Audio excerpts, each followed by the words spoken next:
because the NDC has so far proved to be the party with the convincing and persuasive sterling record.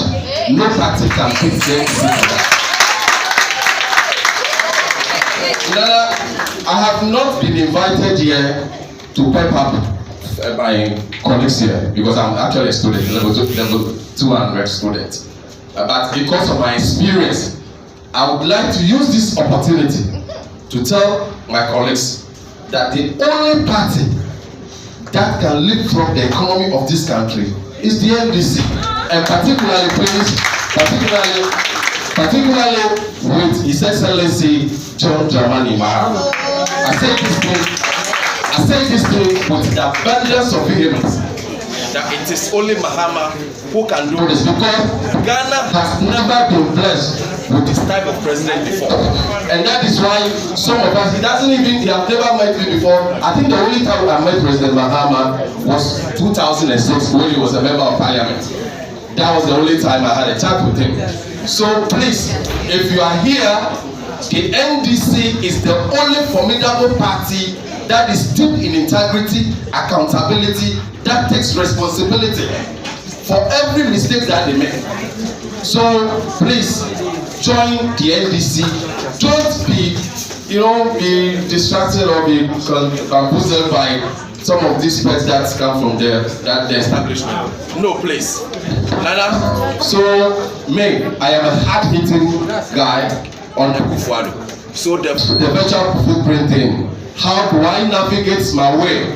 If in future I am looking for a job, then they say, oh, no, this guy once upon a time described President Kufuado in unprintable terms, when in actual fact, he actually deserved the words I used. Thank you very much. Let's take the last one, then we can proceed. Any other question? Thank you very much. My name is Mohammed Amin Yasser Arafat. I want to know that as a party, NDC, do they have,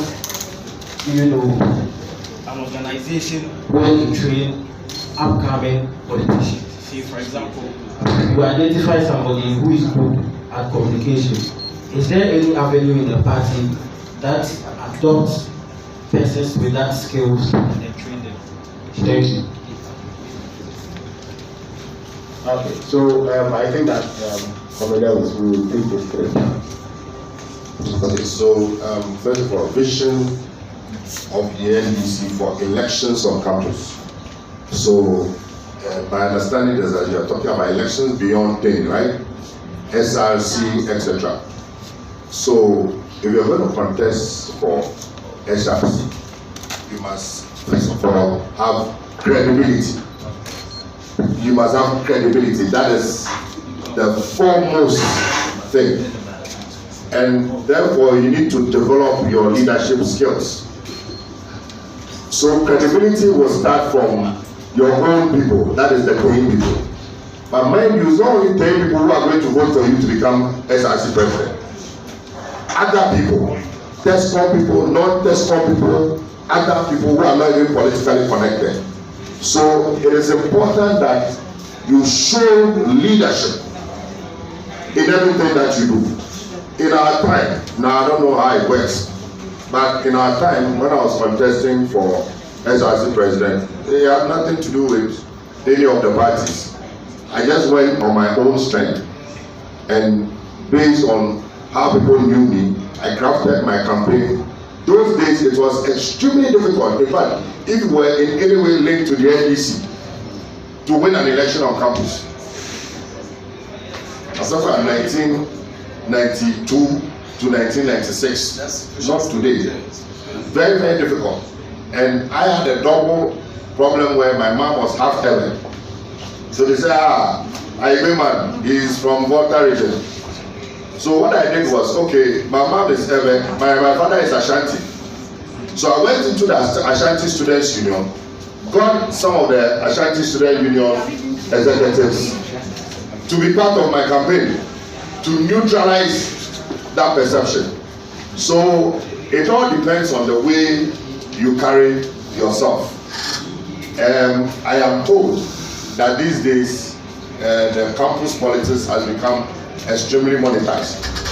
I don't believe in monetizing of campus politics because it's very, very dangerous. And I wouldn't want to get into that detail. But whichever way it is, I believe that if you are credible and if you are somebody who the students have confidence in, that when they vote for you, you are going to protect their interests. You see, for example, again, using myself, I was seen to be pro-NDC. But the people voted for me because they knew I was principled and consistent. And the same pro-NDC person, in our time, together with Haruna when he became NUG's president, Baba Jamal and Co, we organized 11 demonstrations against the government. 11. Because the issues we were fighting for were not NDC MPP. They were issues that were in the interest of the student body. So why do you want to be elected SRC president or NUG's president? Do you want to be elected SRC president or NUG's president to be used by a political party? Or you want to be elected as SRC president or NUG's president so that you can advance the interests of the students who voted for you? They are your first constituency. You may have your own personal political convictions. But the primary thing is that the people who voted for you, that you swore that you protect and defend their interests, that should be your primary objective. And when that happens, everything else will follow. That is my perspective. Virtual profiling, comrade, I know you very well. If your analysis, and let me tell you, in the political sphere, when everybody takes up their political analysis, they know who is capable and who is not capable. They know who is just making noise and who is really doing the analysis. If indeed your analysis is factual, is truthful, based on research, in fact, you may even be commended. Do you understand me? But if it is just acerbic, you are insulting, just throwing words without any basis. Because I am one of the people who described this government in the last election. I described them as a kakistocracy. Do you understand? Check the dictionary. What is a kakistocracy? And I'm able to defend it. It's not an insult. Okay? It's a government of people tarnished. Just a few people who have taken the power and they are doing down, and I can defend it any day. And off the studios of records, they'll say, "Oh, Charlie, but you are hitting us too much," you know, because they know what you are saying is true. But if you just insult, your boss in future will know that you also insult him. So it is about being factual, ensuring that the issues you are raising are based on fact, research based.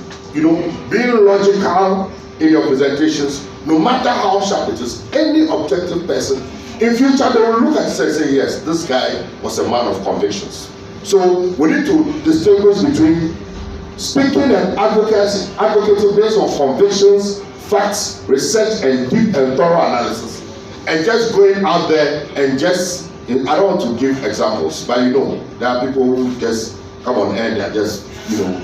So especially as an academic, state your facts, be firm, be strong, but ensure that when you are called to account, when you are questioned, every single thing that you say, you can defend it. So there are things I've said in this country people won't dare say. So I will defend it any day, because there's a logic. They are based on facts. They are based on research. They are provable. So that we need to draw that distinction. Does the party have an entity that trains upcoming leaders? Yes. We have the Institute for Social Democracy, where we do training programs for the people every month. Yeah. And I think it's something we need to intensify, you know, as we go along. I think going forward, we need to be more deliberate, because with the Institute for Social Democracy, you have to apply to come and attend. But I think that in the same way that some of us were encouraged to come into mainstream politics, in our own small way, we try and look out for guys and we encourage them. And let me tell you how I got into mainstream politics. I finished my master's. I wanted to go to ECOWAS or UN. So somebody drove me to Benin to go and meet Chambers. He said, come to Abuja, bring your CV. I sent my CV. I was waiting for a call to go to ECOWAS. Then Mr. Tuawe called me and said, Professor Mills is coming back. I want you to be part of the campaign. I said, what? ECOWAS, dollars. And NDC campaign, forget. He said, go and think about it. And I think that this man is not sure. I'm looking at dollars. I've just been married. I have 2 kids. And you say I should come and no. But the more I thought about it, the more the ECOWAS thing started failing. So I decided to just follow the Professor Mills campaign. And that's what has brought me this far. So he discovered, and he told me, he said, look, when you go to that ECOWAS, 10, 15 years, you come back. All the political exposure you had in Legon, SRC, NUCs, it will all vanish and you come and start from class 1. So it's better you stay here and hone your leadership skills. And I haven't regretted up till today. So I think that we should also do more to identify young people and then help them. The difference is that, and I'm very blunt, some of you young people of today, you don't know how to submit. She talked about mentorship. On my 7 steps, mentorship is one of them. Mentorship is critical. But some of you, on my phone, the reason why I decided to start doing this online is that many people see me, oh, we want you to mentor us, we want you to mentor us. Since I cannot mentor people individually, I want to do it online. However, most of them, when you start engaging them, then they turn you into their ATM machine. It is true that mentors, we help. We were all helped. Don't get me wrong. We must help because things are hard. So sometimes somebody is going to write exams. He hasn't paid his fees. He's going to school fees. He hasn't paid. If we can help. But some people to turn their mentors into ATM machine. Today is tomorrow. And the day you don't get, the ones you give over, the day you don't get for them, you are a bad person. And when we join the fray, we give respect to those ahead of us. So we work with them and grew, but we still see them. I see Atuawe as my senior, Totobi Kwachi as my senior. All those people, even though I became a full minister, in cabinet, but I still see them today as my seniors. Some young people, they get small opportunity, they have arrived. How do you want to be mentored? So all these things are dynamics. So you must also position yourself, and then we also will do more to be able to identify people and then help them to come up to our level. Thank you. In terms of a vision of student elections on campus, the NDC vision, you are NDC. So I will ask, what is your vision? So when you ask about the NDC vision, what is your vision? Because I am Kaka, I'm NDC, you are NDC. So what is your vision? And like I talked about planning, when you have a vision and you have a plan, then you can seek support. So as TEIN and as students, liberal Democrats, not liberal Democrats, but social Democrats. Social Democrats. So beyond NDC, all social Democrats, the students who lean towards that ideology. Do you have a platform and a vision and a plan for capturing all the student leadership positions, or for capturing strategic student leadership positions? When you have a vision and a plan at this level, then you can engage, assert yourself, and go to national or region, share your vision and your plan, and then get them also to support. I have been there when TEIN at the University of Ghana, the main campus, presented their plan to certain key party stakeholders and sought support for the elections. And that is what should happen. And I believe that is why we have the coordinators and we have all the national coordinators, the regional coordinators, and the coordinators on campus also. So I believe that will happen. In terms of the virtual, I believe Elvis has said it all. Speak your truth. In fact, I would encourage you to write even more, post even more, because all of you here, if you were all to post every day, Nana Akufo-Addo will come crashing down. We want Nana Akufo-Addo to lose all credibility. We want to demonstrate that he's a bad leader. We want to demonstrate that he has failed Ghanaians. That even his own promises, he couldn't fulfill his own personal promises. How much more the promises in the NPP manifesto? All of you should flood the social media space and tell Ghanaians how Nana Akufo-Addo and the NPP have failed miserably and how they have let Ghanaians down. So continue. That is not like Elvis said. If you write your truth, if you don't insult, fine. But the joy actually in this thing is that some of us actually know our stuff. Mine is politics. Since mine is just about politics. Yes. So it's not about going to this company looking for job. It's just politics, and it is going to be with the NBC. That is very good. So continue to post and post and post till we win elections on the 7th of December 2024. Thank you. Okay, so some very quick remarks and on some of the issues. I'll pick it from the position of mentorship and prepare young people to take over political leadership. It is very important to underscore the point that leaders who do not plan succession plan or lead to fail, because you are not going to be around forever. So you need to have succession. We were very lucky. Comrade Elvis mentioned Uncle Ato. Uncle Ato was doing almost all the recruitment at the time. I was very fortunate when I was a student leader. Comrade Elvis had gone far. In fact, he was a deputy general secretary when I was a student leader.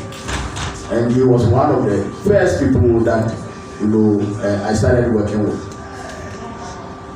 One of the mass actions I organized on campus got me in touch with Nana Blue.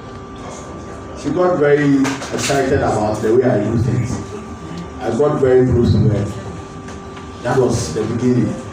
We were doing a lot of things with almost everybody, guidance here and there, and we ended up here. I think what we are missing now, as Comrade Elvis said, is the kind of commitment from the young people. Young people should understand that the mentorship, political mentorship, has some key principles. And the underlying principle is that you must be humble. And you must be dedicated and committed. That is all. Because your boss will not wake up every day when he's mentoring you to call you and say, oh, come and do this, come and do this. No. In fact, every morning when he wakes up, he must see your face. When he sees your face, he'll find something for you to do. And that is what I've been telling people. If you are willing, you are resolved, you've taken a position that you want to be a political leader, you don't even need to have the contact of that person. You don't need to have personal interaction. There is what we call distant mentorship. You can just look at somebody and be understanding the person from afar and become an expert in whatever he's doing. And that is how some of us have survived to this point. Now the party school is there. We are running programs. In fact, next month we have one program, but it's a paid for program. Beyond that paid for program, we have designed a scheme with the youth organizers. Very soon we'll do a special training for the TEIN people so that we can use that to build your capacity. But that alone is not enough. You would have to find somebody to understand. And that one is a necessary, unless you don't want to progress in politics. As I do my closing remarks, I will pick on some few issues on which networking is very important. And Madam spoke about networking. It's very, very important. As much as possible, get to know a lot of people and let them know you. You don't know when you will meet somebody. All of us in here, we survive on networks. So you want somebody wants something. When you call us every day, you want passport, you want this, you want that, and we are able to do it. It's not because we sit there and do it. It's because we've been able to build networks along some period of time. It's the most valuable resource that anybody could get. So I think that moving forward, let's underscore the need to stay committed and focused and not turn our mentors into ATM machines, because it's a reality. And you see, when you come to the party head office, almost half of the young people there, I brought them to the office. You see this man here, wow. I'm sure some of you may know him. He was in Komodo. Yes, he was a TEIN member. And a lot of others. I have about 6 or 7 or 8 people in my office. And depending on their level of commitment, it tells their level of progression. Somebody will be there in 2 weeks, he has not been to the office. What will you learn? You will not learn anything. But every day if you are available, there will be something. And you will learn something. For those who have been very committed, almost all of them have been assigned to some office and they are doing very good work in the office. So some of us are readily available. I say that Uncle Atu is old. He will not be able to do the recruitment of the students again. We were students and they recruited us. So now we are in charge. We have to be recruiting the students. However, he's here. He's always chasing me. You understand? Make yourselves available. We are ready to mentor as many people as possible. Just last week, somebody called from Kumasi that he wanted to do national service in the headquarters. Then I said, oh, that's good. In fact, I don't have space here, but I need more people. So if you are willing to come. But the first thing, we can't pay you. It will be only your national service allowance. Then he said, oh, that's so you don't add anything to them. Then I said, yes. We don't add anything to that now. Then say, okay, I will think about it and get back to you. You understand? So that is the challenge that we have. So young people, make yourselves available, and you will not regret. When you show the level of commitment and your mentor takes you serious, you will learn a lot, and you can become what you want to become. Now the issue about footprints. I think that one is been dealt with. But we do not get involved as a policy, as a political party in student politics, in student elections. MPP does that, and mostly they suffer the negatives. That's their modus operandi. When I was contesting for this year president, they came in from but they lost. You understand? If we will do any support for anybody who is contesting student leadership, it shouldn't be based on pushing finances into student politics. We have corrupted student politics to the extent that we are now not generating the leaders, the kind of leaders that we were when we were in student leadership. So I think it is something that must be cured, and it takes collective effort, including you, the students. I believe in one thing. As Comrade David said, for me to win my elections as a DCR president, anybody who goes into Komodo, is anybody here who has lived in Komodo? Yeah, you immediately get to Komodo, you stay there 6 months, you'll be told my story of how I became a DCR president. I ran the most leanest campaign ever in the history of Komodo. I had only one smoke and one blue jeans and one red t-shirt. And I printed my own poster. And I would walk from lecture hall to lecture hall, be carrying my poster, and I walk alone. And irrespective of who I see, including even the water hole who know who to come out, when I see you, I'll start talking. You understand? It is hard work. It is persistent, purpose driven. There is no replacement for hard work, as I always say. So let's not focus on expecting the youth wing and the NDC to come and give us some money to contest SRC elections before we are able to win. First and foremost, your ability to win is dependent on you, your own capacity, your own level of commitment, your own popularity, not the popularity of the party. I hope that is very clear. Thank you very much. So I think we've been joined. We're almost wrapping up, but we've been joined by Dr. Nanama Brampuche. She was billed to speak, so even though the time is fast spent, I'm sure it's important that she gives us some comments before we wrap up. And we have also been joined by Comrade Joseph Yami, former Deputy Minister of Youth and Sports, and former Deputy Minister of the Ashanti region. He's called the Ashanti Brody.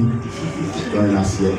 So we'll take good comments from Dr. Brampuche and we'll take that over.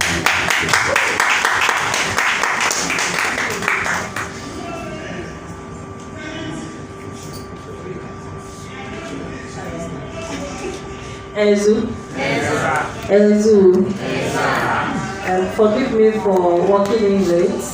When the invitation came the last time, I have Thursdays and Fridays fixed for my lectures, actually Wednesdays as well. So I couldn't have done anything about the time. But so I had to drive from the main campus here after the lecture. I even stopped 30 minutes earlier so that I can come a bit early. Unfortunately, we are running a 6 weeks semester, so you just can't afford to miss a lecture. So forgive me, otherwise I would have come much earlier. So I stand on the existing protocols, the chairman and my senior colleagues, and I want to add a few to what they have already given you. So I'm sure you have been encouraged enough to do the party work.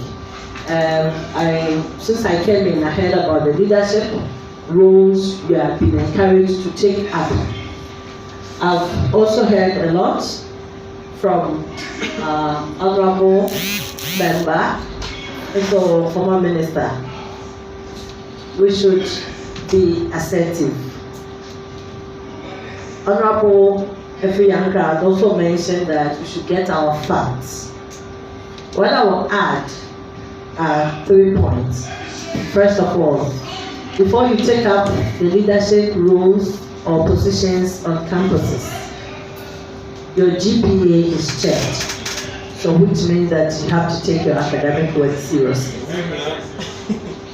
No, I'm not saying this because I am a lecturer. I know what happens on campus. There are a lot of our students who want to take up leadership positions, but they get knocked down or disqualified because their GPAs are not up to the required GPA for the positions. So that will be your second qualification after you being a student. So take your academic work seriously. And the advantage you get is not just to become a student leader, but also you are an example. It's an exemplary life for other students, younger students and your colleagues, to point to you that that is an NDC person, woman, man, lady, a young man or a young lady who has that GPA or who gets all the A's and all the B's. B classes in this university. So be an example unto others. I want to also add that we have lecturers who are NDCs on your campuses. Reach out to them, go and introduce yourself to the lecturer. You get the face-to-face mentorship right on campus, even before you climb up to the leadership of the party. So get in touch with the lecturers, and the lecturers will be available to support you in different ways. It could be the mentorship, of course, it could be guiding you through your academic life and even beyond. So get in touch with the lecturers. You might have heard about one or two. We have a lecturers group platform called Progressive Intellectuals. So all lecturers who identify with NDC on all the campuses in Ghana, we are together. So we are easily able to call on each other for any other thing. Now, the message I was going to dwell on I was giving academic and career guidance, is to tackle it from where you have to identify your strengths and build upon that. So when you are good at dressing well, do it. When you are good at singing well at church, in class, in your home, sing it.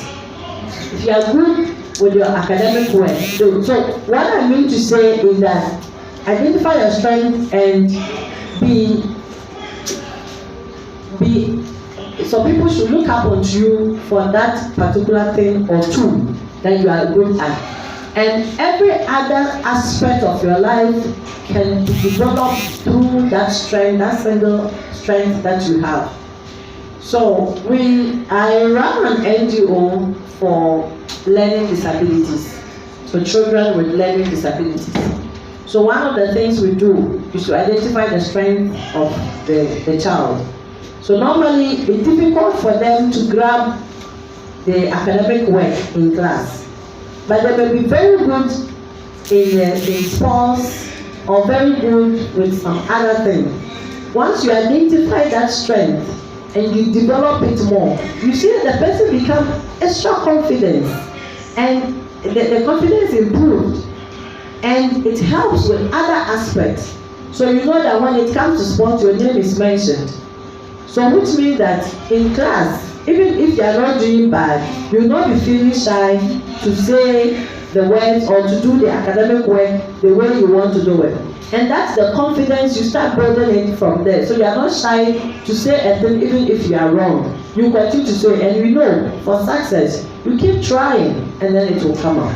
So as the leaders have already mentioned, you need to be humble and then you need to also work hard. So hard work pays, and also smart work pays. Don't just think about working smart, because these days that is what we have seen with the young people. They want to be smarter than they could. Working smart is good. Yes, you may get to your destination, but if you don't work hard enough and add the smartness, you may be deceiving yourself in the future. Thank you very much, our editor. Thank you very much, Dr. Brancusi. I think that was very brief but very intense. Let's take some comments from Ashanti Boni, former regional secretary for the Ashanti region. And now I've seen that he's doing some skirmishes around.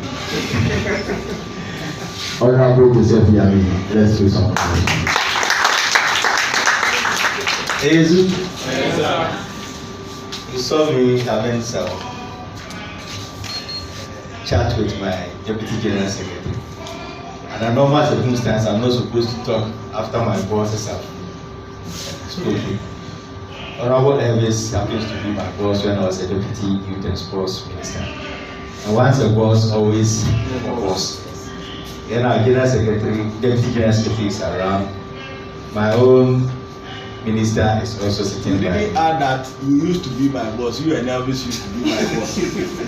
and now I'm your boss. Of course, we used to be his boss and he is our boss. So under normal circumstances, I'm not supposed to speak in, but at least I have just one word to say. I'm grateful. I'm not part of the program. I happen to have gone to Dr. Nanama and she said she was coming around. I immediately had to rush to get some NDC attire and rush here with it. Of course, mentorship is good. Try to look at somebody and want to be like that somebody. We are growing and you will be taking over. Honorable Elvis used to be the Choboy of the NDC.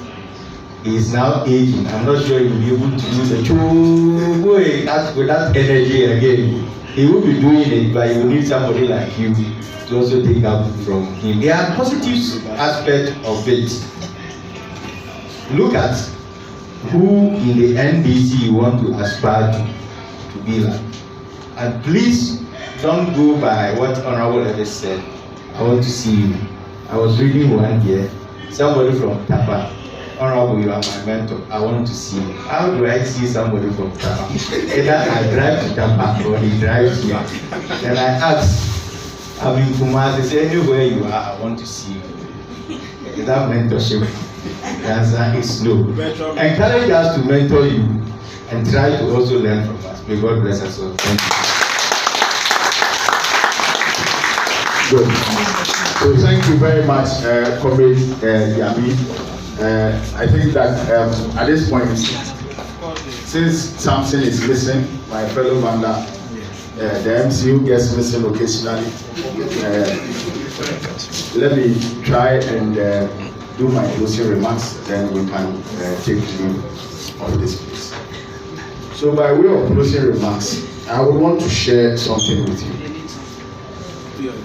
In this world, life gave us no choice at all.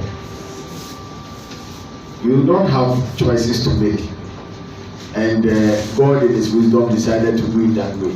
Your choices are very, very minimal. If we consider your life to be 100%, your room of choice is 1%. You don't choose the country you are born to. You don't choose the village your parents come from. You are not able to choose your parents. You are not able to choose the rich parents or poor parents. So you just come into the world, and whatever is given to you, you have to take it. And that is what life is about. But your trajectory, your progression is dependent on that small 1% choices that you are going to make. And it is because of this that you have to take decision making very seriously. It is because of this that you have to have a purpose. You have to choose focus and make the right choices. Because if you miss the choices, you've missed everything. You've missed everything. Now, I say, for example, that when you were applying to the University of Ghana, you made a decision to pick a course. That decision was based on some passion or some desire. I wanted to be a medical doctor. In fact, until 2010, I still wanted to be a medical doctor. I had started mainstream politics, and I was all over the place, but I still wanted to be a medical doctor. Because of this singular desire to be a medical doctor, I stayed home for 3 years after secondary school, after being the overall best student in my SSE, at the secondary school. I wanted to be a medical doctor. But look at where I ended. So, you see, choices. The reason why I stayed home 3 years was that I said, I want to be a medical doctor, but I hear the medical school, the school fees is very expensive. I'm coming from a very poor home. Even as at the time I was finishing secondary school, I didn't have light in my home. I used lantern to learn. So how will I be able to pay my school fees for medical school? I have heard that when you travel to America, you can school and work at the same time, make money and pay your fees. So I decided to focus my life on applying to schools in America. I got full scholarship to 3 different schools. I will go back to back and I will be refused every time. Full scholarship. For 3 years, I was just going embassy, every embassy in Accra. Those days, American embassy used to be in Osu. I went there, the security guys, all of them knew me. Then I will go to the UK embassy. I struggled for 3 years. So out of the desperation, one day I saw some program in Hong Kong and I applied. And they said, oh, we'll give you admission. They gave me admission, added tickets. They bought the ticket, everything. Then I said, oh wow, finally, I am going to travel. And I will survive, I'll make it. I got my gari and my shito.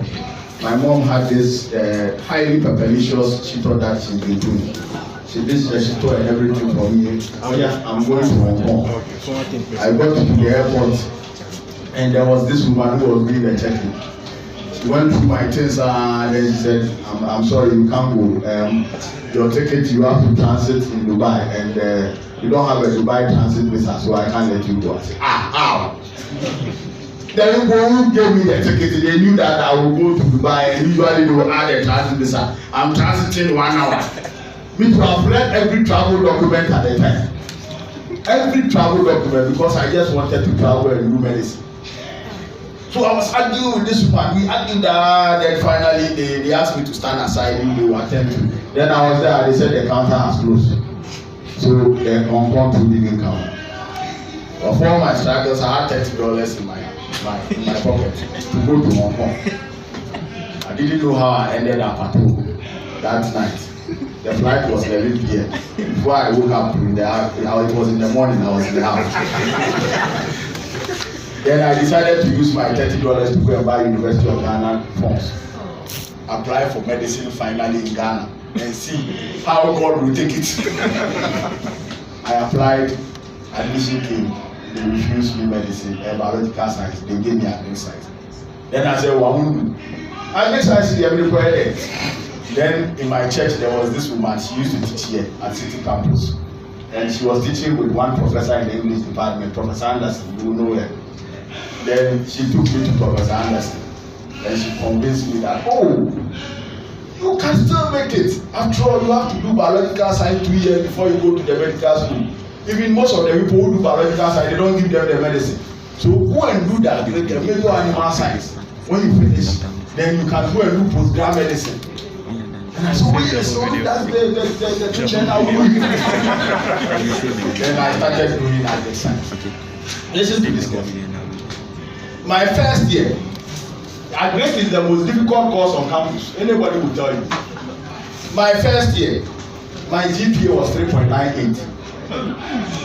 I had paid only about a quarter of my school fees for that 1 year.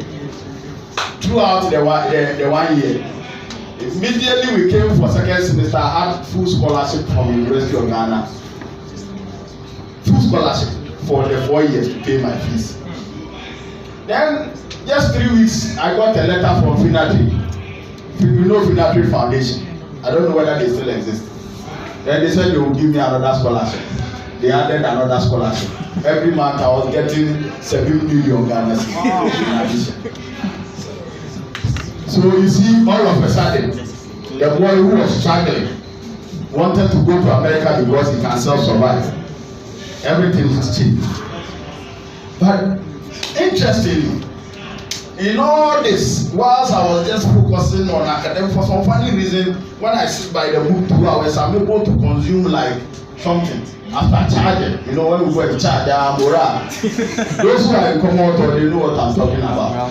You know, you are able to make your mind very better. When you sit 1 hour, you can absorb. Then after the absorption, we'll go and do politics.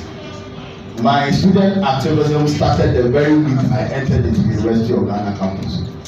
First week when I went to, I went in the SRC building, then they showed me. Then luckily the day I went there, it was GA meeting. I was not a General Assembly member. I went to sit at the back as observer. I watched the way they were doing things. Then I raised the point of order. Then the SRC president called me. That time Justice Sai, I think Justice Sai was second. Then, no, I think it was not Sai, it was before Sai. Then I raised my hand. Then they called me. Then I just raised my knowledge from the Victor Accra SRC created confusion out. They asked me to go out from the GMA. I'm not moving. He said, why you are out of order? First yesterday, they carried me out, and that was the beginning of my politics and all that. I am saying this to motivate you, to inspire you, that it is not all decisions that you make, all results that you make that are meant for you. It is not all results that you make. Take your decisions very, very carefully. I had wasted 3 years staying home. Perhaps if I had taken the decision or had even gotten some guidance, maybe it would have helped. Then one other point, hard work. Look, there is no replacement for hard work. That one I will tell you. For some of us, where we are coming from, we the dance, we say that okay, we dey use our body. There is no replacement for hard work. You must work hard. Every single opportunity that you are given, you must make big out of it.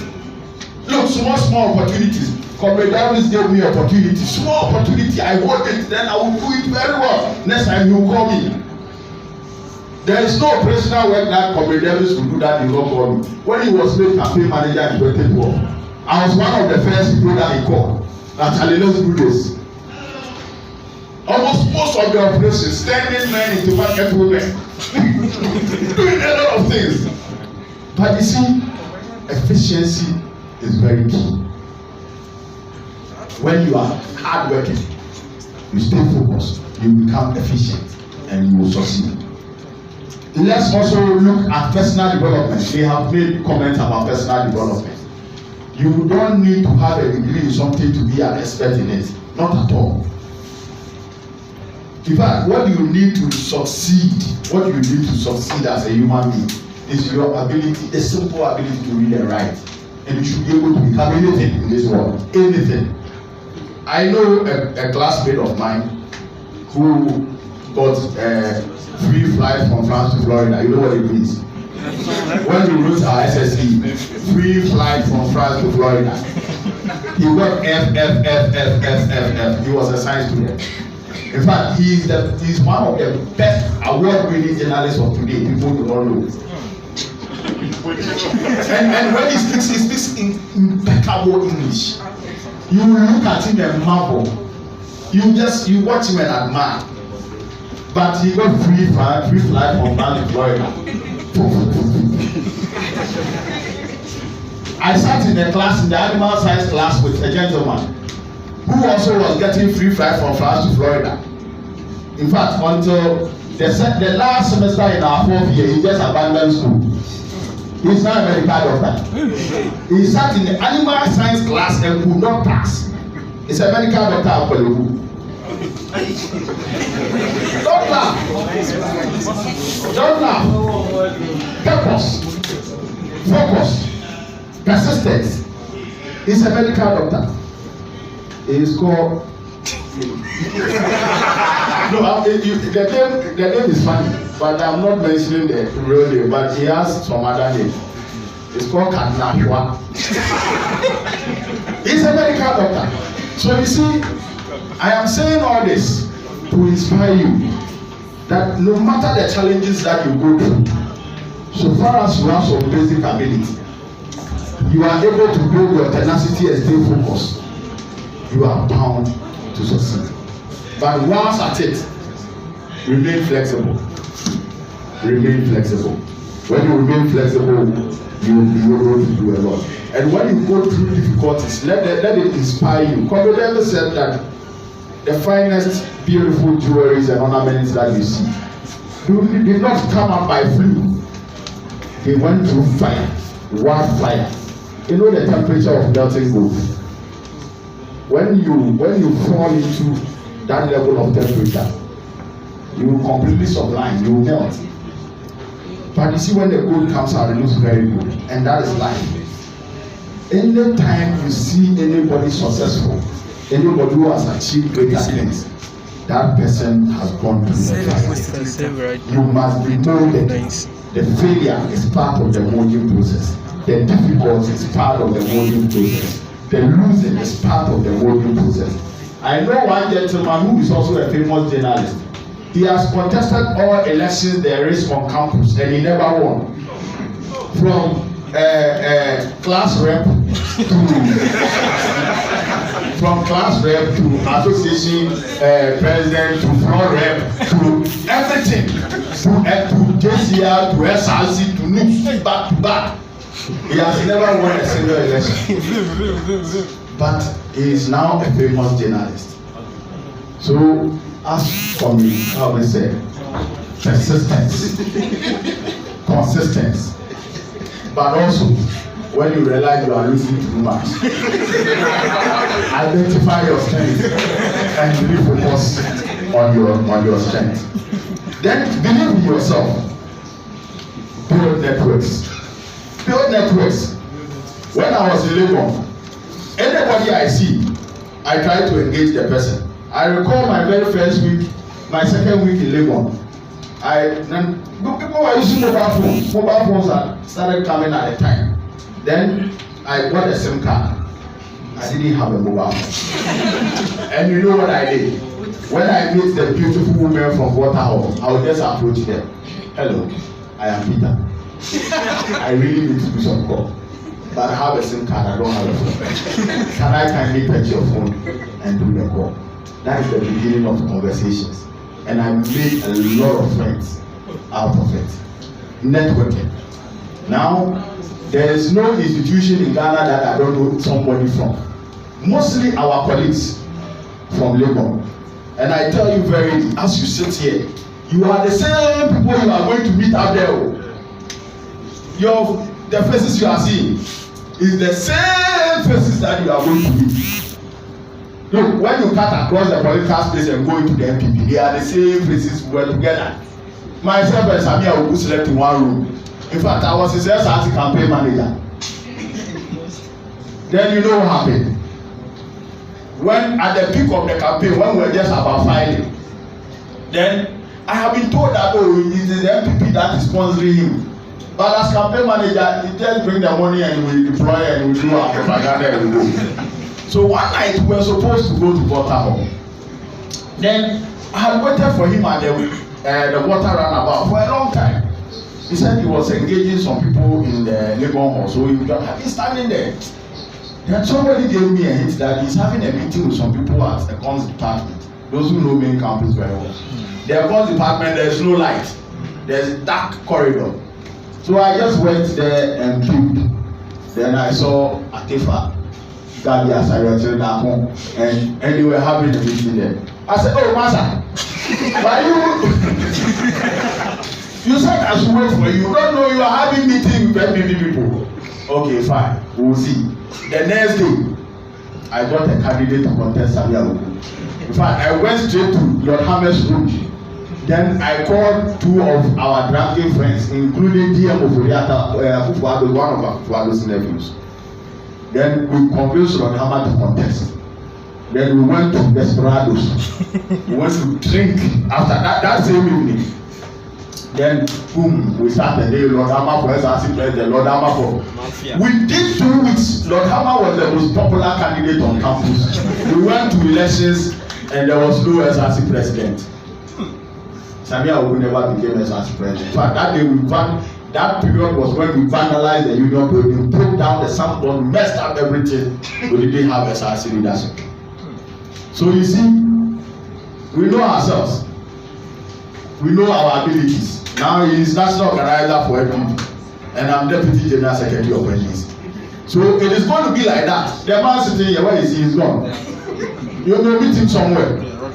Those days, TEIN president, Aduma Kubefi, that guy who is just like that, talks like he's selling medicine in the doctor. You know, he was also a Tesco president. So you see, the faces that you see, they are the same people that you are going to meet. Be nice. Be nice to each other. Build network. When you see promising people like Amos, get in touch with them, be part of their lives. And that is how you are going to grow. Then above all, be humble. Be humble. Be humble. Humility is an attitude. And I'm sure you have seen the motivational mathematics that has been done with words. You have seen what humility brings. You have seen what experience brings. But there is nothing powerful like attitude. And perhaps you should take your attitude very serious. Take your attitude very serious. When you put the ATTITUDE together, you pick their numerical positions on the alphabetical table. You put them together. It is the only word that gives you 100%. 100% attitude. Attitude. Comrade Elvis is here. Comrade Yamin is here. I was deputy chief executive officer of National Youth Authority. It was an institution under the Youth and Sports Ministry. I've worked with them. They will tell you my work attitude. I don't joke with work. If I have to sit till 4 a.m. to get the work done and deliver efficiently, I will do it. Comrade Nana Boye is here. She will tell you how I do my work. Once at it, your work attitude must be the best. Remain humble. Then above all, seek God. There is God. No, there is God. No joke. There is something. There is something supernatural. The Muslims call it Allah. We the Christians we call it God. There is something that you must put your faith in, and I am sure when you have done all this, you will become President Muhammad tomorrow. You will become Nkrumah tomorrow. You will become Akemi tomorrow. You will become Samuel tomorrow. But what you should never hope to become is an Akufo-Addo. Thank you very much. On that note, we thank you for having us, and we hope to have several more of these sessions so that we can improve and guide ourselves to greatness. Thank you very much. May God bless you. Thank you very much. Please do better. That was solid. Do better. In all your becomings, don't become President Akufo-Addo. So we thank you very much. We are going to have the closing prayer. But those of you who patronize Kolebu so much, be careful. And if you are somebody who also benefited from the FFFF, then good evening, guys. Ladies and gentlemen, let us have the Deputy TEIN President of Accra City Campus, Amma, to give us the closing prayers. Put your hands together for it. Vice. Yeah, Vice. Wow. Thank you very much. Who said wow? Oh, it's my sister.